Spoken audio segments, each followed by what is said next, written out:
Le débat reste à finir. À quel endroit on a véritablement inventé la poutine? Mais chose certaine, c'est à Drummondville où on peut y trouver les pionniers de la bière sans alcool.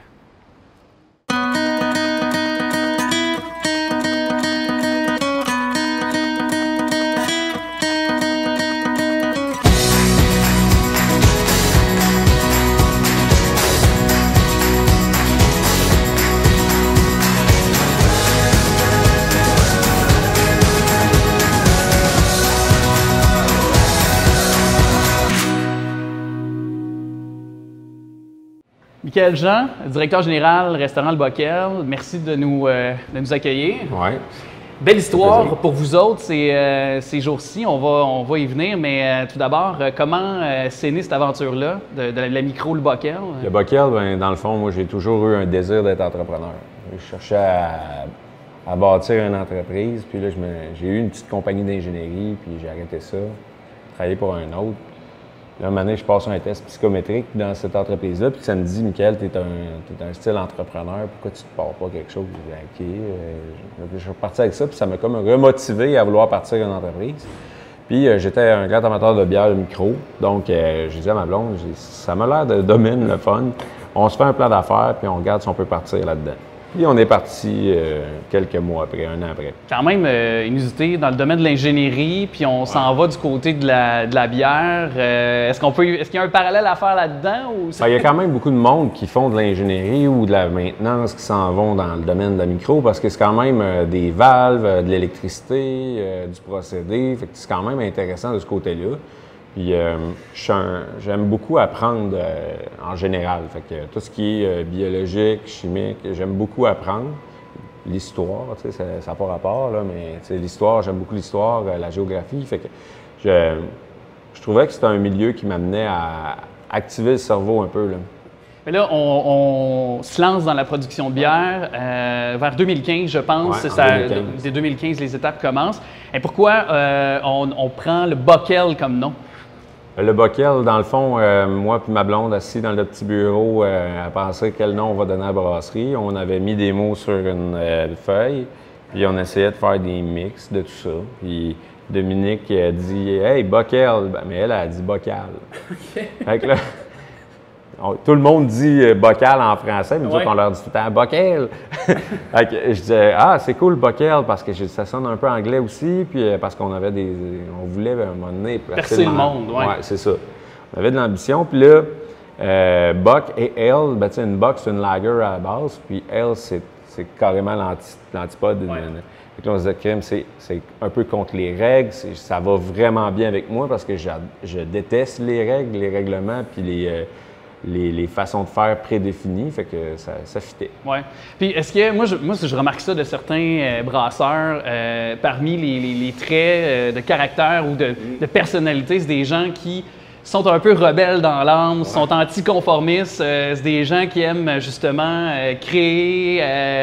Est-ce qu'on peut dire que tu es comme ça? C'est exactement ça, anticonformiste. Là, quand tu lis mes profils, c'est exactement ça. Ça nous amène à manquer peut-être de rigueur à certains égards. Fait que, des artistes dans l'âme un peu. Oui, bien, artiste, j'ai un côté artiste, mais j'ai quand même un côté structuré. On ne serait pas là s'il n'y avait pas un minimum de structure en ce moment. Là. Puis, mais je peux retrouver le côté artiste dans la façon de structurer nos choses, aussi dans la flexibilité qu'on met dans notre structure. À cette heure, c'est plus là-dedans que je m'amuse. Puis, dans le R&D, je garde tout le temps mon œil parce que j'aime bien ça. Puis d'ailleurs, est-ce que, parce qu'il y a certains types d'entreprises dans la microbrasserie, entre autres, qu'on peut remarquer au Québec, ils vont dans la coopérative. D'autres, c'est dans le modèle plus privé, quelques actionnaires, on va le dire comme ça. Vous, c'est comment que ça fonctionne ici? Là? Nous, on a 3 actionnaires. Il y a moi, mon beau-père et Mathieu. On est 3 actionnaires qui veulent faire du profit quand on se dit les vraies choses. Mais le premier objectif, là, maintenant, c'est vraiment de créer une entreprise qui va être pérenne dans le temps, puis de créer quelque chose, de la fierté, je dirais. Là, dans le fond, moi, ce que je veux, c'est avoir du fun aujourd'hui, puis avoir du fun demain, puis avoir du fun après-demain. Puis ça passe pour moi par des projets, faire des projets, puis pas s'arrêter là où on est. Fait que c'est sûr qu'on bâtit une compagnie qui va développer des projets. Puis justement, parmi ces projets-là, bien, récemment, vous êtes passé dans l'œil du dragon. Un pitch de fou que tu as fait. 1 million de dollars en retour. Georges Caram, le dragon, puis également Nicolas Duvernois, qui est bien connu dans le domaine aussi de l'alcool pour ses entreprises, ses produits. Comment ça s'est, quelques semaines plus tard, au moment de se parler, quelles sont les retombées de ce passage-là? Les retombées, écoute, le téléphone s'est mis à sonner. On va se dire, surtout des opportunités supplémentaires, une crédibilité qu'on a gagnée aussi de ce côté-là. Et puis, j'ai découvert un bel entrepreneur. Tu sais, je pense que Nicolas gagne à être connu. Souvent, Nicolas, on va avoir l'impression que c'est une personne qui parle beaucoup, puis qui est très...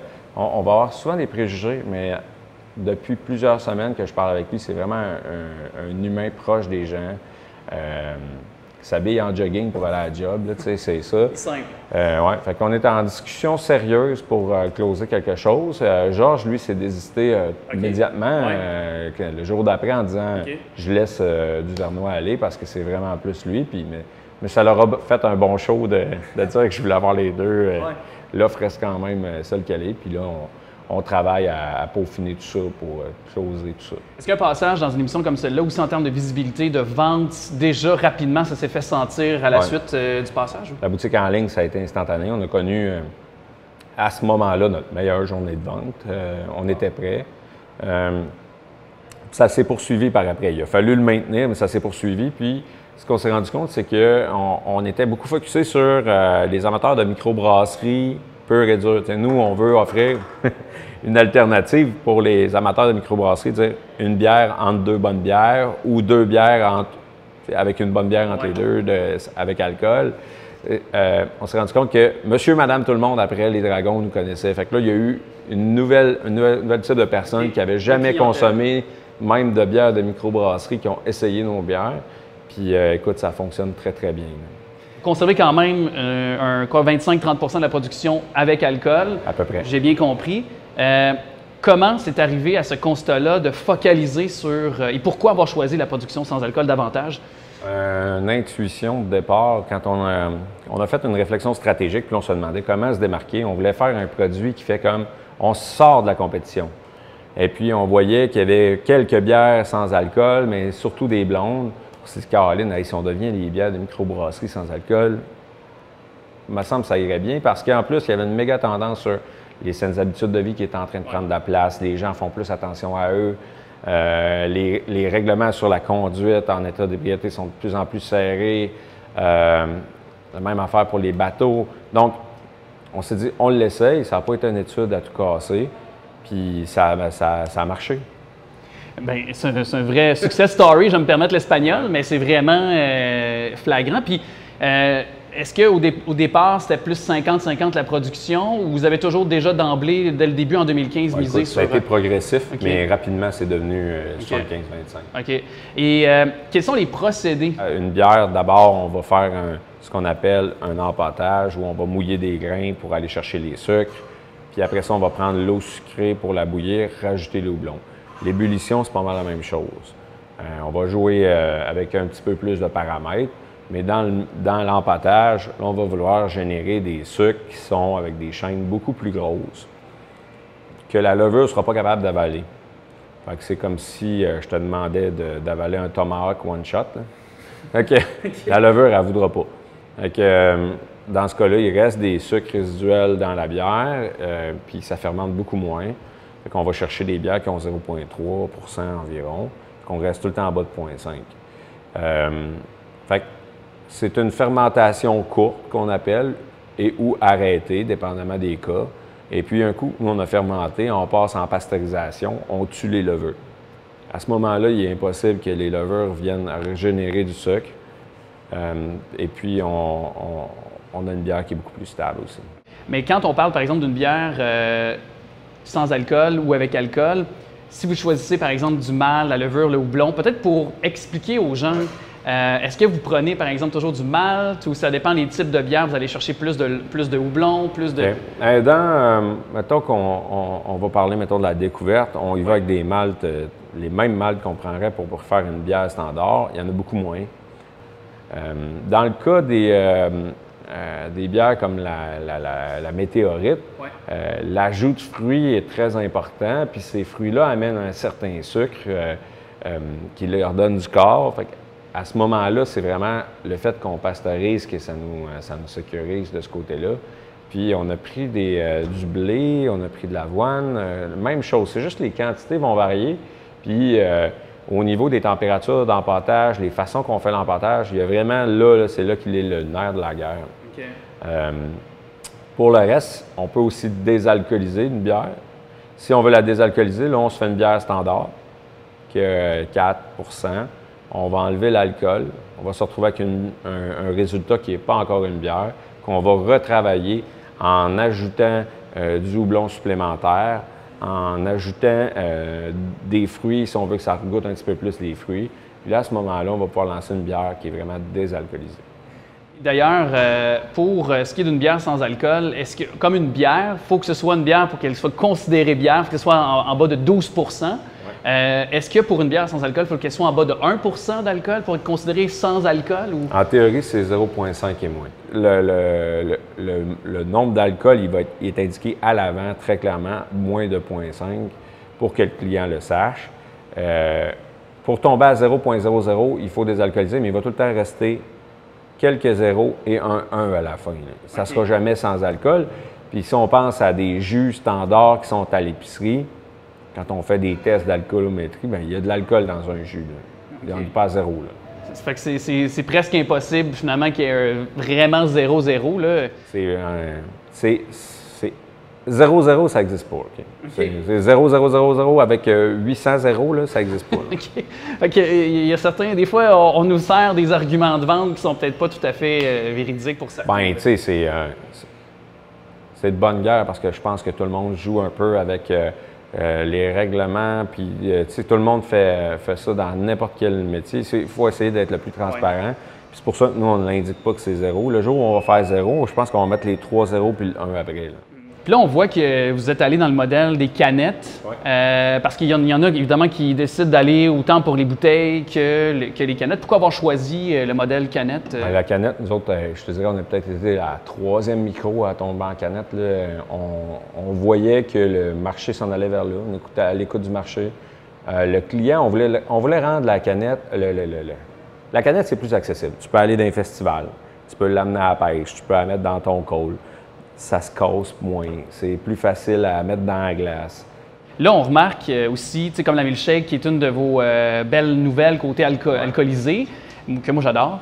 Je suis vendu, là, je le sais. Ouais, on en vend pas mal. J'ai un gros préjugé favorable, évidemment, mais elle est merveilleuse, elle est super belle. Comment on en arrive à créer le goût, le procédé, mais à la suite de ça, on imagine l'étiquette, on imagine le nom également qui vient avec. Bien, ça, pour imaginer ça, je laisse beaucoup de place à Olivier. Olivier, qui est le designer, qui est celui qui est l'artiste en arrière de tout ça.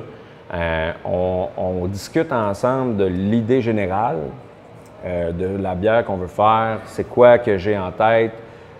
Puis après ça, lui, je dis, je t'en dis pas trop, pars avec ça. OK. Fait que là, Olivier va arriver avec des concepts, faire un petit peu de recherche de son bord, nous soumettre 2-3 affaires, puis là, on peaufine, puis maintenant, on sort une image qui correspond vraiment à ce qu'on cherche. Je lui laisse énormément plus de latitude dans ce qui est avec alcool, parce que avec alcool, on s'en fout un peu. Honnêtement, là, ce qu'on veut, c'est avec alcool, on s'amuse. On veut avoir du plaisir. Le sans-alcool, c'est un petit peu plus sérieux, mais avec le côté, le soul de développement d'une bière avec alcool. Ah oui, donc même sans alcool, disons, le nom peut être plus pensé, plus réfléchi. C'est sûr. Ah oui, ah oui. Ben oui, c'est sûr, parce que tout ce qui est sans alcool tourne autour du spatial en ce moment, puis ça va continuer comme ça. C'est comme, on est les pionniers du sans-alcool, donc qu'est-ce qui reste à aller connaître? Selon nous, il est soit dans le fond des océans ou au-dessus de notre tête. Fait qu'on s'est en allé vers l'espace. Puis tous les logos qu'on a sur les sans-alcool, ils ont tous des 0 % dans le design qui ont rapport à l'espace. Puis c'est vers là qu'on s'en va. Puis on a du monde tellement attaché à nous autres. Ça répond sur nos réseaux sociaux, on a de l'interaction.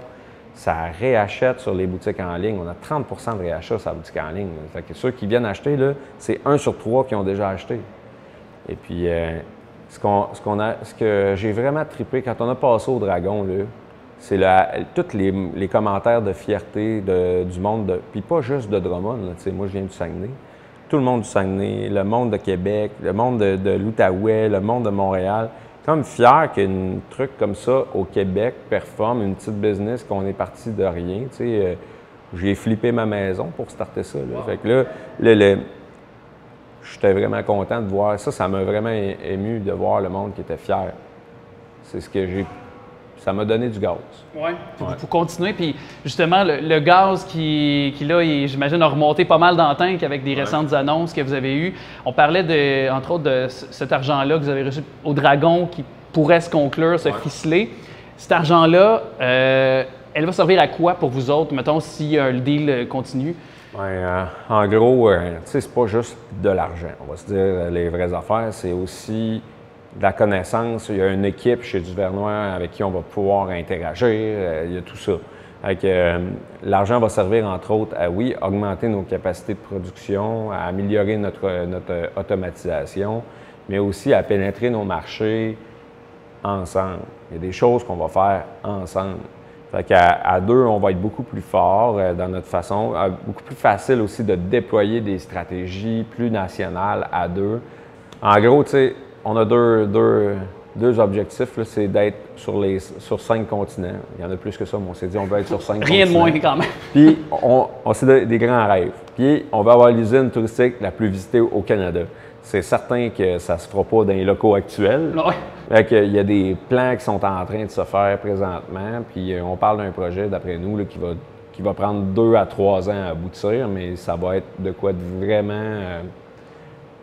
si ça sort, on va se dire qu'on est en 2024 ou en 2023, bien, ça va être comme si tu étais en 2050, mais que ça sorte. C'est là qu'on veut être. Révolutionnaire, en quelque sorte. Est-ce qu'on aurait l'ambition de... Parce que là, ici, on se trouve dans un comptoir, de la bière, les gens, hors pandémie, pouvaient venir boire de la bière. Est-ce que d'ouvrir une salle à manger pour vous autres, ça pourrait un jour venir avec peut-être justement cette usine touristique, quelque chose comme ça? C'est sûr. C'est sûr. Écoute, travailler en ayant les consommateurs proches de nous autres, c'est un beau bassin de test, de réaction directe. C'est vraiment le fun de travailler quand on est en haut et qu'on entend le monde rire en bas. Puis avoir du fun. C'est un autre, ça ajoute de la texture à la vie bockel.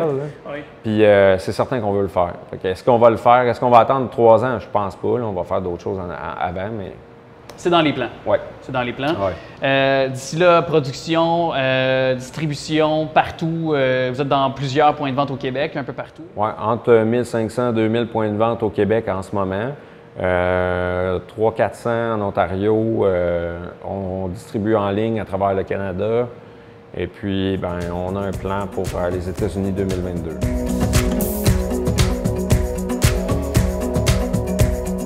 Alors, Michael, c'est le temps de déguster. J'imagine que ça va être une bière sans alcool. Ben oui, c'est notre toute dernière, la station Ouest. OK. Particularité, personnalité de cette bière-là? On a voulu faire une bière blonde un peu premium. Fait qu'on a pris l'épice la plus chère au monde puis on l'a mis d'une bière blonde. Okay. Ça a fait une bière au safran.